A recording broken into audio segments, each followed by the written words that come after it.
Your Excellency, the Vice President of the Federal Republic of Nigeria, Your Excellency, the Chair of the Senate, the Honorable, the Attorney General in absentia, the Speaker of the House of Representatives in absentia, the Chair of the House Committee, Senators, Ambassadors, distinguished guests, good afternoon. I'm very happy to be invited to join you today to speak about the subject of corruption. It is a subject that is evergreen in Africa and one that deserves attention at all times, because corruption has undermined and continues to undermine development in Africa. It is true that corruption is to be found in every society, but the reason why corruption in Africa must receive greater attention is because corruption in Africa continues to be pervasive and pernicious to the detriment of the continent. Many African countries would have realized great economic and political growth, but such growth has been stunted because of corruption. Today, many of us know that the 50-odd African countries combined have a GDP that is lower than many European countries such as Germany, Spain, France, and many others. And this is so because of corruption. Talking about the impact of corruption and governance in Africa, the Liberian president with whom I agree, Johnson Sirleaf, says that Africa is poor because it is poorly governed.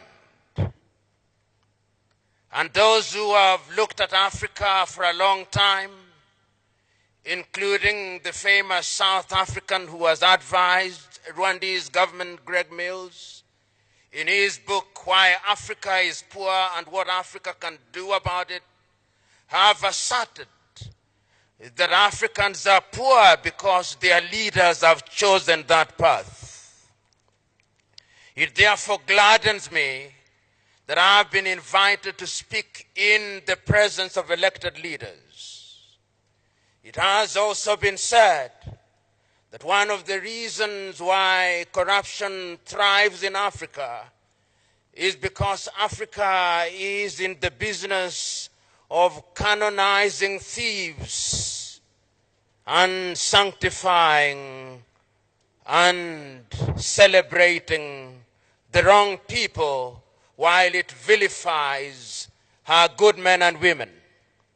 It has also been argued that Africans are in the business of punishing small thieves and electing the big ones into public office. And that is why, therefore, when one is asked to speak about corruption in Africa, one must ask the question why it is that Africa has never succeeded in this fight. I can't agree more that there is a place for legislation in Africa. But those who have observed Africa have also said that the problem of the fight against corruption in Africa is not the shortage of legislation. In fact, Africa has forests of legislation which are honored in breach. Which begs the question, what is the problem? The problem in Africa is that we have succeeded, rather paradoxically, to create an environment which allows thieving and thievery to blossom and thrive. We have created an environment that ensures that our men and women who engage in graft occupy positions of power and influence. And therefore, when one is asked to ask, what is it that other African countries have done in the fight against corruption which we can emulate, one must remind oneself that there have been a number of countries in Africa which have succeeded in the fight against corruption.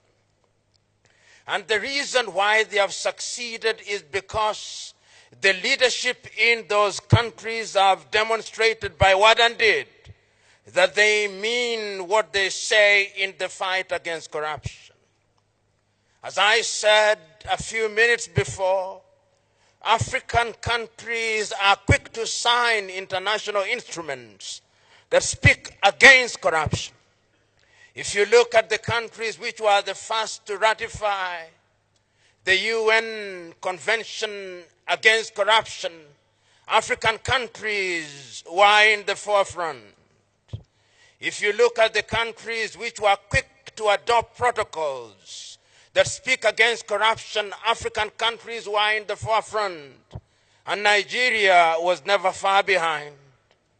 If you look at the countries which adopted legislation against corruption, it is African countries. In other words, African countries have the inclination to sign anything on sight without doing what those things require and demand of them.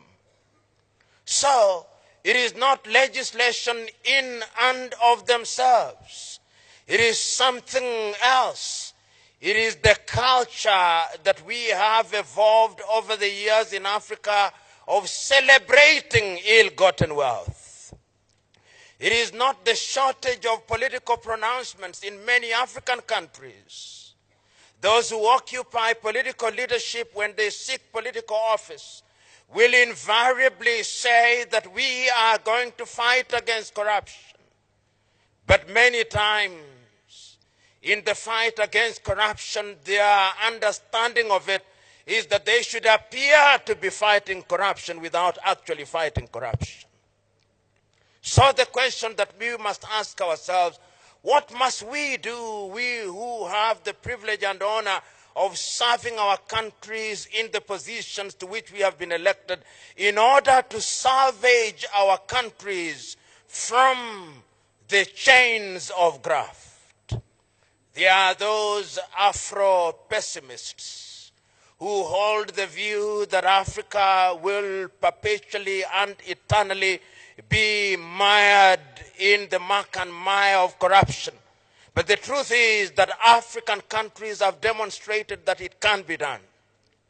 Countries such as Botswana have demonstrated that when there is a committed leadership at the very top, corruption can be fought and can be fought successfully. Countries such as Mauritius have demonstrated that corruption can be fought.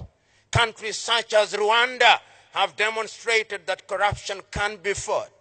And what they have demonstrated is that corruption is so serious a business that it cannot be left to the political class. They have demonstrated that corruption is so serious and ill that it cannot be the fight against corruption cannot be conducted on the basis of equivocal and vague political pronouncements or technicalities of procedure. They have demonstrated that sometimes there must be a deliberate conspiracy of institutions in order to fight corruption.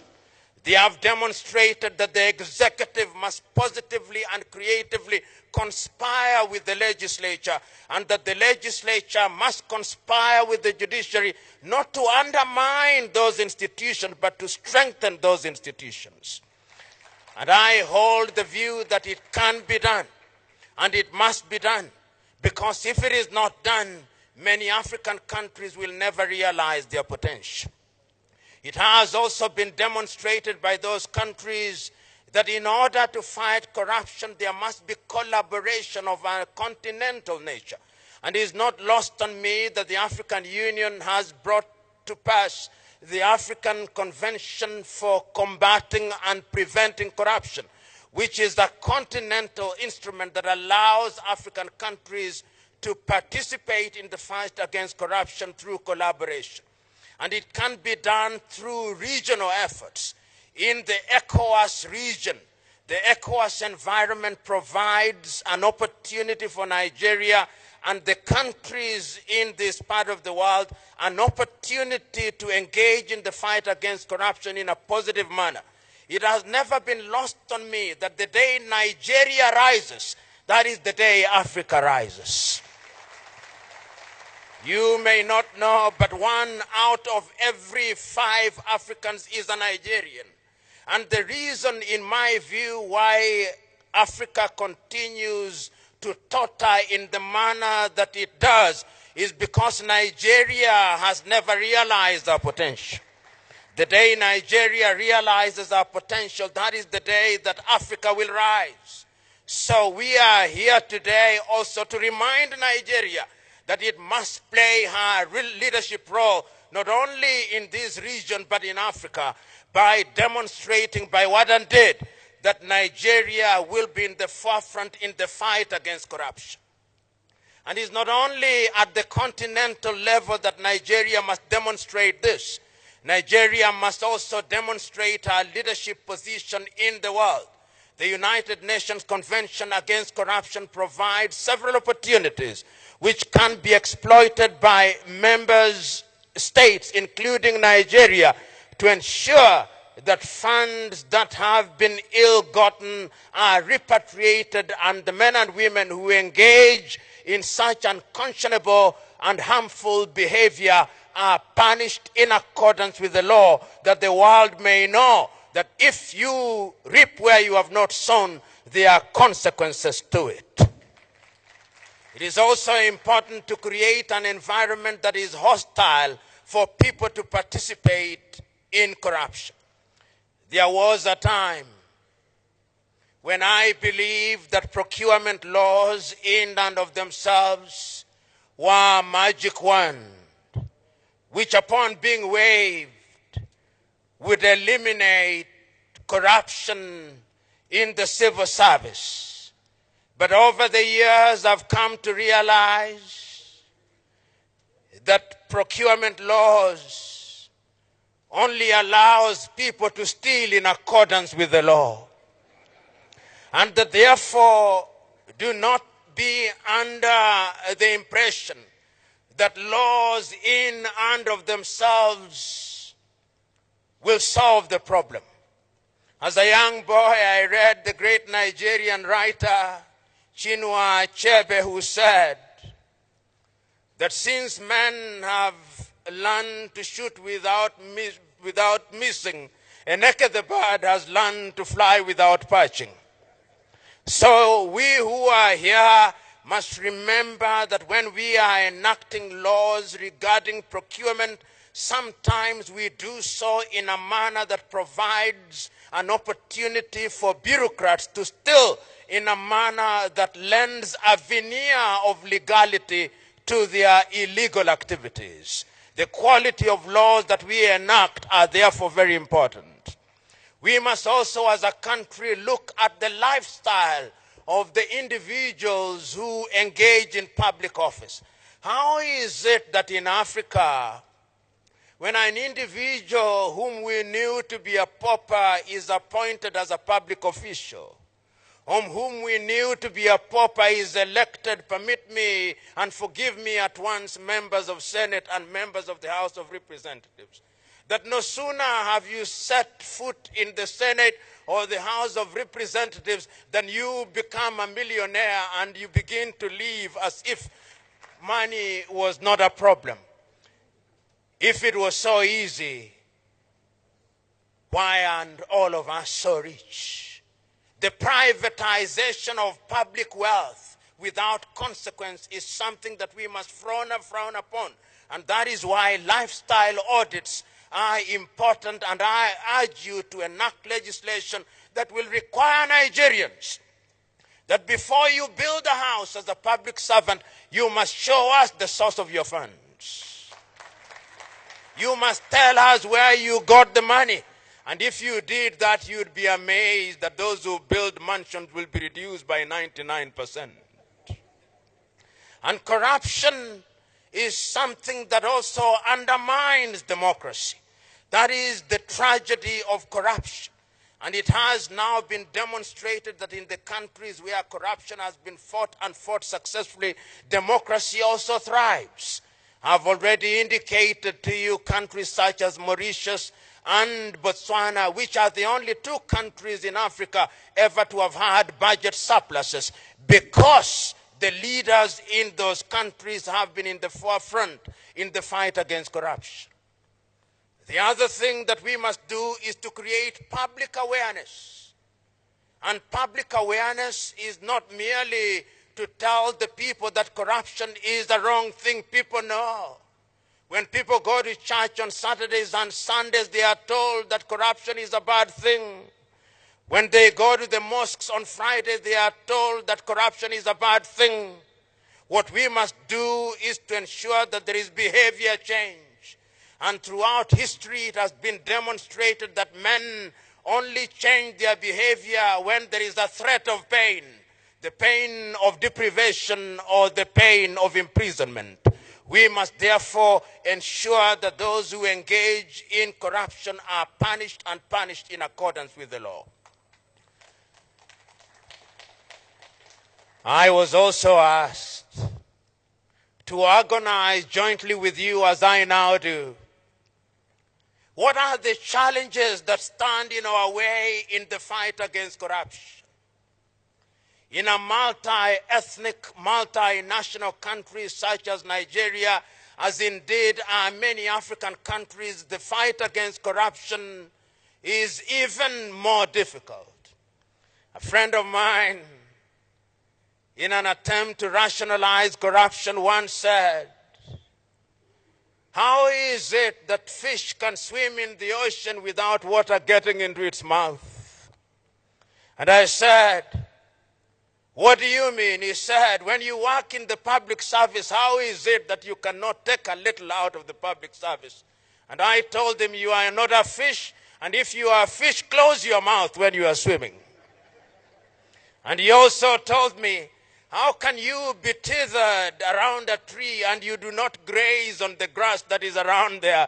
I said, "You are not a cow, and even if you are, remember that the grass does not belong to you." There is no shortage of attempts at rationalizing corruption in Africa, and there is no way in which we are going to fight corruption without changing people's behavior. My prescription is that we must realize that those who engage in corruption belong to a different cadre of people, and that they must never be owned. The culture in many African countries that if a thief is from your tribe, you say, "Yes, we know he's a thief, but he's our thief," must stop. This ownership of thieves, because they come from our ethnic groups, or they come from our social class, or they come from our religious circle, is one of the things that undermines the fight against corruption in many parts of Africa. We must therefore create an environment where those who engage in graft do not have places of refuge in their ethnic groups. We must not create an environment where when we punish people because they have engaged in graft, we then give them protection because they come from our tribes. It is a problem that is going to persist in a country such as Nigeria, but it is only through the legislature, which comprises people from all parts of Nigeria, that we can ensure that these thieves are not given the oxygen to breathe so that they can suffocate through their iniquities. Ladies and gentlemen, the fight against corruption is one which one can talk about for a long time. But when one is speaking in the presence of the Vice President of the Federal Republic of Nigeria, one ought to measure one's words. One only ought to say the things that ought to be said. And therefore, as I draw to the conclusion of my presentation, there are a number of things that I think are critical in the fight against corruption in the manner that it has been demonstrated in different parts of the world. The first thing that we must do is that we must strengthen institutions. Institutions are at the very heart of the sustained fight against corruption. Your President, His Excellency Muhammadu Buhari, is on the right path. He has given us a clarion call. He is now recognized the world over as one of the chief fighters against corruption.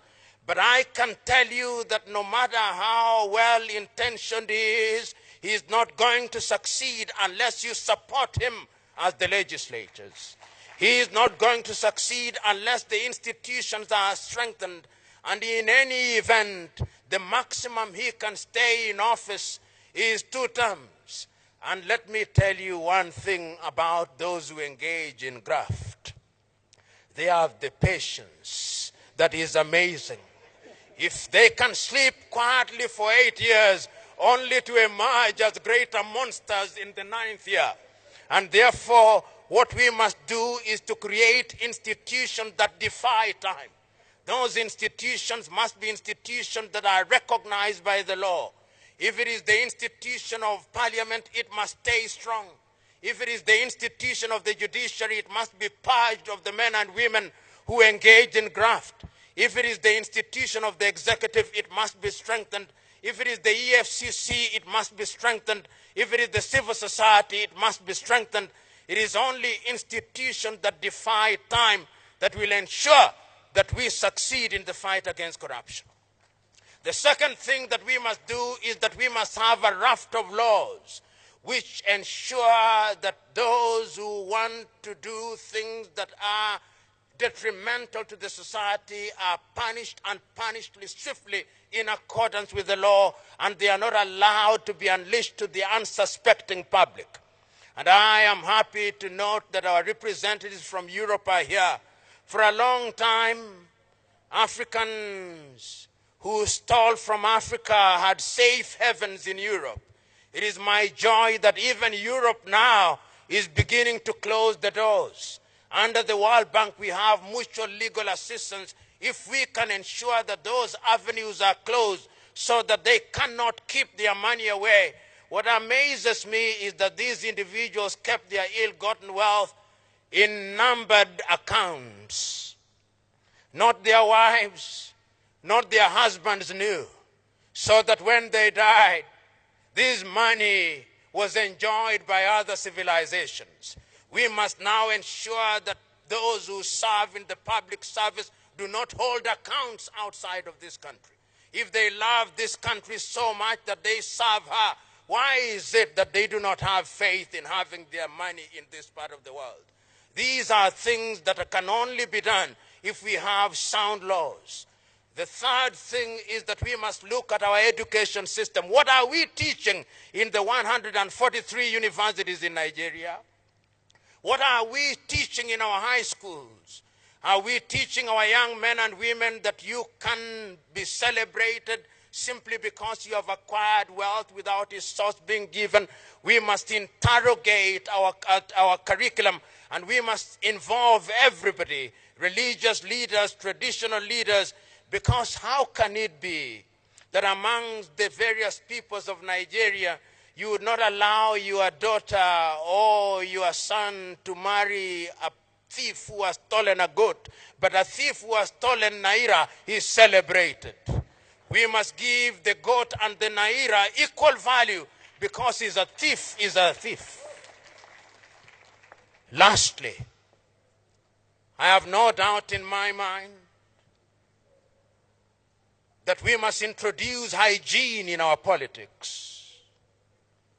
The day we introduce hygiene in our politics, so that our men and women who seek public office are men and women of integrity, so that our men and women who seek public office finance their campaigns in a clean manner, we will never succeed.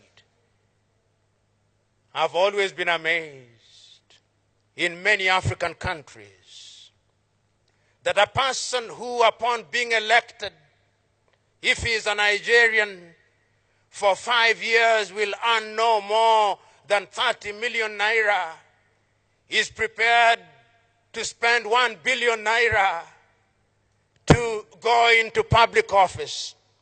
There must be something that they see that we, the electorate, do not see. And that thing is the ability and the opportunity to privatize public wealth. The day we introduce hygiene in our politics, the day we deal with the financing of our politics, that is the day that we will begin to sanitize our country, and that is the day that Nigeria will begin to be a great country. I look forward to the day, therefore, that corruption will be an exception rather than the rule. I look forward to the day, therefore, when the laws that we are enacting will be laws that will be observed. I look forward to the day, therefore, when we will have created an environment where we can prevent corruption. I look forward to the day, therefore, when national honors in Nigeria will be given to men and women who deserve it, not those who have bought them. I look forward to the day, therefore, when our young men and women in institutions of higher learning will have as their natural instinct the instinct to do good. I look forward to the day, therefore, when the EFCC may be abolished because there are no more corrupt Nigerians. I look forward to the day, therefore, when all these laws will have their pride of place. I look forward to the day, therefore, when the protocols of Africa and when the laws of Africa will be in the Museum of History because corruption will have been eliminated. I look forward to the day when we will be able to say, like the man in the Bible, corruption, where is thy sting? Corruption, where is thy sting? God bless.